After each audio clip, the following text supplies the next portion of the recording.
Hello friends, welcome to my channel. Once again मैं आपका स्वागत करता हूं। मेरा नाम अजीत मिश्रा है। जो लोग मुझे जानते हैं वेरी गुड, जो मुझे नहीं जानते मैं उनको बता दूं, मेरा नाम अजीत मिश्रा है। मैं एक प्रॉपर्टी कंसल्टेंट हूं और इस फील्ड में 2014 से हूं। ये मेरे वीडियो का पार्ट 2 है। पार्ट 1 टॉपिक ये है, एक अच्छा प्रॉपर्टी कंसल्टेंट कैसे बने। जो आप अगर आप पार्ट 2 मेरा पहली बार देख रहे हैं तो आप रिलेट करना चाहेंगे तो मेरा पार्ट 1 देख लीजिएगा, मैं लिंक शेयर कर दूंगा। पार्ट 2 अच्छा, अब इस वीडियो में हम लोग बात करने वाले हैं कि एक अच्छा प्रॉपर्टी कंसल्टेंट कैसे बने। पहले पार्ट में मैंने आप लोगों को बताया था कस्टमर के साथ कम्युनिकेशन स्टैब्लिश करना, उसकी रिक्वायरमेंट के हिसाब से प्रॉपर्टी दिखाना, और जब एक प्रॉपर्टी उनके डेस्टिनी के हिसाब से एक जो भगवान ने उनके लिए फाइनल किया था वहाँ तक वो पहुँच जाते हैं, फिर आपका काम यहाँ पे चालू होता है। अब मैं आपको बता दूँ बेसिकली मैं क्या करता हूँ, और शायद आपको भी वैसा करना चाहिए। मेरा ऐसा मानना है कि जब एक कस्टमर किसी प्रॉपर्टी को फाइनल कर लेता है, शॉर्टलिस्ट कर लेता है, जनरली कस्टमर क्या होता है 2 से 3, कोई कोई एक प्रॉपर्टी शॉर्टलिस्ट करता है, कोई कोई 2 कर लेता है, कोई कोई 3 करता है। रीज़न ये है कि चलो अगर एक किसी वजह से नहीं मिलेगा तो बी के बाद सी, ताकि अगली बार ना आना पड़े। या फिर लोग क्या करते हैं कि 3-4 प्रॉपर्टी शॉर्टलिस्ट करके उसमें नेगोशिएशन करते हैं, बेस्ट प्राइस, सबका बेस्ट प्राइस निकल जाता है। फिर वो बोलते हैं कि अच्छा इसका ये प्राइस है, इसके ये बेनिफिट्स है, वो आपस में एनालिसिस करते हैं, कंपैरिजन करते हैं। ठीक है, कस्टमर अपना काम करता है। आपका काम क्या है कि जो उन्होंने बताया, जो प्रॉपर्टी शॉर्टलिस्ट कर दिया, जहाँ से आपका बेस्ट पार्ट स्टार्ट होता है। जब भी आप कोई फ्लैट दिखाते हैं, मैं बेसिकली बात कर रहा हूँ फिलहाल रीसेल ट्रांजेक्शन की, मैं रीसेल ट्रांजेक्शन की बात कर रहा हूँ। जब कस्टमर कोई प्रॉपर्टी शॉर्टलिस्ट करता है, फ्लैट देखता है, तो आप उन्हें बोलें सर आप चाहिए तो, सर या मैडम आप एक बार और चल करके इन फ्लैट्स को देख लीजिए या इस फ्लैट को देख लीजिए, क्योंकि resale transaction 99% as it is condition में होता है। तो आपको अगर नेगोशिएशन करना है, जो भी करना है, आप सारी चीज़ों को वापस रिविज़िट कर लीजिए। फ्लैट्स के हर एक चीज़ को अच्छे से देख लीजिए, प्रॉपर्टी को अच्छे से विजिट कर लीजिए कि आपको कहीं से कोई लीकेज, सीपेज या कुछ इक्विपमेंट्स है, इलेक्ट्रॉनिक इक्विपमेंट्स है या पेंटिंग है, फ्लैट कंस्ट्रक्चर है, फ्लोरिंग है, कुछ भी चीज़ है तो आप उसको रीचेक कर लीजिए। क्योंकि एक बार प्राइस फाइनल होता है, फिर हम वापस, या आप कई बार ऐसा होता है कि लोग देखते नहीं, पहली बार देखा पसंद आया डील हो गया, फिर वो सेकेंड टाइम आते हैं आफ्टर टोकन, आफ्टर एडवांस, और कई बार तो रजिस्ट्रेशन के बाद आते हैं, फिर बोलते हैं अच्छा इसमें ये कमी, उसमें वो कमी। और ओनर सेलर क्या बोलते हैं कि हमारी तो बात हुई नहीं थी, बायर बोलता है हाँ हमारी बात नहीं हुई थी, तो इसलिए हमने सोचा कि आप तो एज इट इज़ आप तो गुड करके देंगे। तो वहाँ पे क्या होता है कि कई बार रिलेशंस ख़राब हो जाते हैं, और ऐसे केसेस में कई बार आपके ब्रोकरेज फीस पे आ जाता है, क्योंकि फिर आपको रिलेशन बनाना होता है तो आप थोड़ा बहुत एडजस्ट करके काम करते हो। तो जब भी आपका कस्टमर प्रॉपर्टी को शॉर्टलिस्ट करता है, फाइनल करता है, आप उनको बोले सर आप एक बार वापस इस प्रॉपर्टी का रिविजिट कर लीजिए। अगर अब वो नहीं आते हैं वो उनका चॉइस है, लेकिन आप उनको बोल दीजिए कि एज इट इज़ कंडीशन में ट्रांजैक्शन हो रहा है, जो आज है वो इसी कंडीशन में आपको हैंड ओवर होगा। आप बाद में ये मत बोलिएगा कि नहीं मुझे ये सही करा के दो, मुझे वो सही करा के दो, आप एज इट इज़ कंडीशन में प्रॉपर्टी को बाई कर रहे हो। इस तरीके से अगर आप काम करेंगे ना तो आप रिलैक्स हो जाते हैं। सबसे पहला काम आपने कर दिया, प्रॉपर्टी का कंडीशन कंफर्म कर दिया। अब बेस्ट पार्ट आता है नेगोशिएशंस। अब इसमें क्या होगा कि कस्टमर्स के बहुत सारे डाउट्स होंगे, वो आप जब मिलेंगे हैंडल कर लेंगे, आप एक्सपर्ट हैं, क्योंकि वो उसमें जाएंगे तो बहुत बड़ी सारी वीडियो बन जाएगी, बनाएंगे धीरे धीरे। फिलहाल मैं ओवरऑल की बात करूँगा। अब कस्टमर जो भी प्रॉपर्टी शॉर्टलिस्ट करती है तो ये आपका रिस्पॉन्सिबिलिटी बनता है। वो कई कस्टमर खुद ही पूछते हैं, क्लाइंट खुद ही पूछते हैं कि ओनर कितने हैं, ओनर कहाँ रहते हैं, सारे ओनर अवेलेबल है कि नहीं है, इंडिया में है, आउट ऑफ इंडिया है, रजिस्ट्रेशन वो करने खुद आएंगे या फिर पावर ऑफ अटॉर्नी से करेंगे। बहुत सारे सवाल कस्टमर खुद करता है। लेकिन मैं ऐसे प्रॉपर्टी कंसल्टेंट आपको बता दूं, जब भी उनकी शॉर्ट लिस्टेड प्रॉपर्टी पे आप बात करते हैं तो आप खुद ही ओनर से पूछिए कि सर आप मुझे कंफर्म करिए, सर या मैडम प्रॉपर्टी में कितने ओनर हैं, जो भी बताते हैं। फिर उनसे पूछिए कि सभी लोग अवेलेबल हैं एग्रीमेंट के लिए, रजिस्ट्रेशन ऑफिस में आने के लिए। आप उनको बता दीजिए अपफ्रंटली, मैं जहाँ पे डील करता हूँ यहाँ पे 2 रजिस्ट्रेशन होते हैं, मैक्सिमम जगह 99% सिंगल रजिस्ट्रेशन होता है। तो आप उनको प्रोसेस के हिसाब से बता दीजिए कि आपको 1 बार 2 बार रजिस्ट्रेशन के लिए सबको आना है। आप डॉक्यूमेंट चेक कर लीजिए। अब आप प्रॉपर्टी कंसल्टेंट हैं तो आप प्रॉपर्टी से रिलेटेड, क्योंकि हर लोकेशन की प्रॉपर्टीज़ के रिक्वायर्ड डॉक्यूमेंट अलग अलग होते हैं। जो कॉमन डॉक्यूमेंट्स है वो हैं ऑक्यूपेंसी सर्टिफिकेट। जैसे मैं महाराष्ट्र में डील करता हूँ तो महाराष्ट्र में जनरली जो सबसे इंपॉर्टेंट डॉक्यूमेंट्स है प्रॉपर्टी को लेकर के वो है ऑक्यूपेंसी सर्टिफिकेट, इसको ओसी बोलते हैं। और बिल्डिंग जब ओसी आ जाती है तो सोसाइटी का रजिस्ट्रेशन हो जाता है, सोसाइटी फॉर्म हो जाती है। फिर उसको बोलते हैं SRC, सोसाइटी रजिस्ट्रेशन सर्टिफिकेट। इन दोनों चीज़ों की इन्फॉर्मेशन आप लीजिए, आप वो चेक कर लीजिए सोसाइटी से।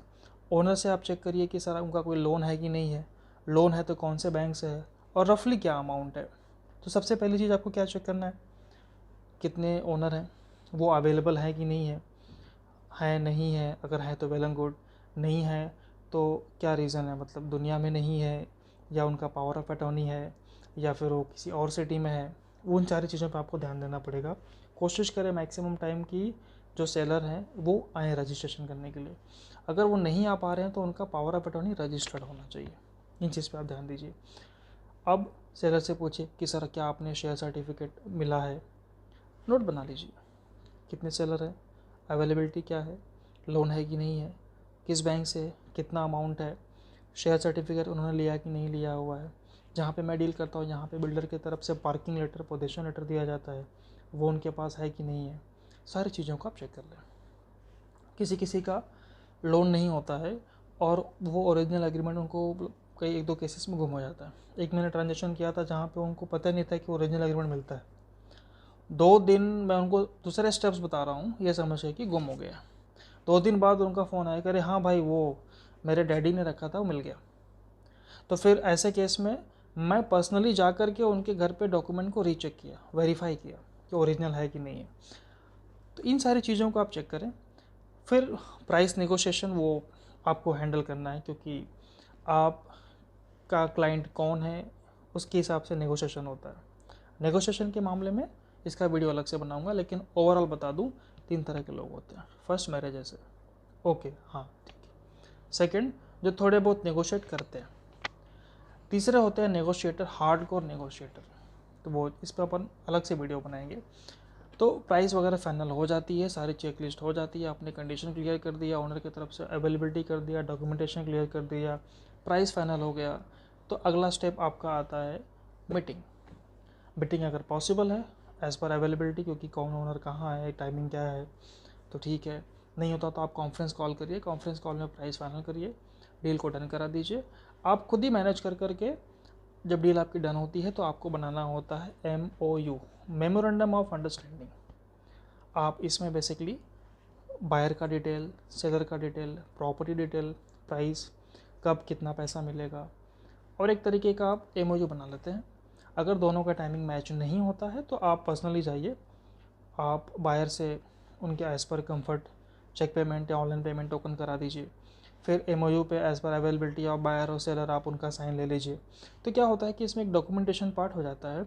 और मोस्ट इंपॉर्टेंट चीज़, आप MOU में कैंसिलेशन क्लॉज ज़रूर डालिए, सारी नहीं बट 100 में एक ट्रांजेक्शन कैंसिल होता है। रीज़न बहुत सारे होते हैं, इसके ऊपर भी अलग से वीडियो बनाएंगे, लेकिन कैंसिलेशन क्लॉज ज़रूर डालें कि अगर बायर की तरफ से कैंसिल होता है तो क्या टोकन अमाउंट का रिफंड क्या होगा, ओनर की तरफ से कैंसिल होता है तो टोकन अमाउंट रिफंड का क्या होगा। म्यूचुअली उनसे डिस्कस करके वो आप उस क्लॉज कैंसिलेशन क्लॉज डालने के बाद MOU की सॉफ्ट कॉपी दोनों को शेयर कर दें, या आपके पास अगर रेडीमेड स्टैंडर्ड है as per your time, as per customer requirement, because वो आपको करना पड़े। कुछ कस्टमर आपकी डिमांड करते हैं कि हमें MOU शेयर करिए, हम ओके करेंगे, फिर आप प्रिंट आउट लेकर के साइन दीजिए। तो जब आप टोकन कराते हैं तो मेक श्योर कि सारी चीज़ें क्लियर होनी चाहिए, MOU के टर्म्स एंड कंडीशन क्लियर होनी चाहिए, और most important cancellation part clear होना चाहिए। और जब आप टोकन एक्सचेंज करते हैं तो आप प्रॉपर्टी के डॉक्यूमेंट ज़ेरॉक्स आप ओनर से ले लीजिए। ओनर अगर लोन नहीं है तो खुद ही ओरिजिनल एग्रीमेंट को चेक कीजिए, सारे पेजेस को काउंट करिए, पेज 1 2 जितने भी उसके ऊपर लिखे हैं टोटल है कि नहीं है। ज़ेरॉक्स आप लेते हैं उसको भी काउंट करिए, क्योंकि आपको आगे के लिए सारे पेजेस की ज़रूरत पड़ती है। और अगर सेलर बोलते हैं कि मेरे प्रॉपर्टी पे लोन है तो आप कुछ ऐसा इन्फॉर्मेशन उनसे इनडायरेक्टली जिस तरीके से आप लेना चाहें लीजिए, जिससे पता चले कि हाँ इस प्रॉपर्टी के ऊपर लोन है। तो इस तरीके से आपने सब कुछ कर लिया, MOU साइन कीजिए, प्रॉपर्टी के डॉक्यूमेंट लीजिए। अब आपके जो बायर हैं अगर वो लोन ले रहे हैं, आपके जो बायर अगर वो लोन ले रहे हैं तो एक ज़ेरॉक्स आपको देना है बायर के लिए, उनके रिकॉर्ड के लिए, एक ज़ेरॉक्स बैंक को लगेगा और एक ज़ेरॉक्स आपको खुद लगेगा डॉक्यूमेंटेशन प्रिपरेशन के लिए। यहाँ से आपका काम आगे स्टार्ट हो जाता है। और टोकन से पहले मोस्ट इम्पॉर्टेंट आप ये ज़रूर चेक कर लें कि आपके जो बायर हैं उनकी फंडिंग कैसी है, लोन है, विदाउट लोन है, लोन है तो लोन सेंक्शन हुआ है कि नहीं है। अगर वो बोलते नहीं है सेंक्शन तो नहीं है बट मेरी एलिजिबिलिटी का मुझे डाउट नहीं है, फिर भी अपने बैंकर के थ्रू उनसे बात करिए और हो सके तो आप उनको कन्विंस करिए कि वो आपके बैंकर के थ्रू लोन लें, क्योंकि आपको आपके बैंकर का वे ऑफ वर्किंग पता है, आपको पता उसको क्या डॉक्यूमेंट लगेगा, कितना टाइम लगेगा, कैसे हैंडल होगा, तो चीज़ें इस तरीके से ना स्मूथली कंप्लीट हो जाती हैं। तो दोस्तों अगर उनका लोन नहीं है तो इसमें आप ज़रूर चेक करें कि उनकी फंडिंग कैसे आने वाली है, एफडी में है, म्यूचुअल फंड में है।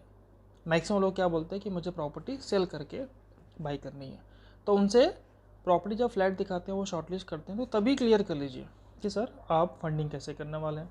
कोई बोलता है कि मैं सेल करके बाई करूँगा, तो आप उनसे बोलिए कि आपने जो सेलिंग प्रोसेस कहाँ तक पहुँची है। सेल करके बाई करने वालों के लिए आप हमेशा यही चीज़ बोलिए कि सर आप पहले अपनी प्रॉपर्टी सेल करिए, पूरा पैसा अपने पास रखिए, फिर ट्रांजेक्शन को आगे बढ़ाइए। जो लोग लोन लेने वाले हैं उनका लोन एलिजिबिलिटी चेक करिए, हो सके तो सैंक्शन के बाद टोकन दीजिए, या टोकन दिलाते समय इन्वेस्टर को, सेलर को बता दीजिए कि सर हमने लोन प्रोसेस डाला है, हो सकता है किसी वजह से लोन अगर ना हो तो डील आगे शायद ना बढ़ पाए, तो इस तरीके से आप कैंसलेशन क्लॉज के बारे में डिस्कस कर लीजिएगा।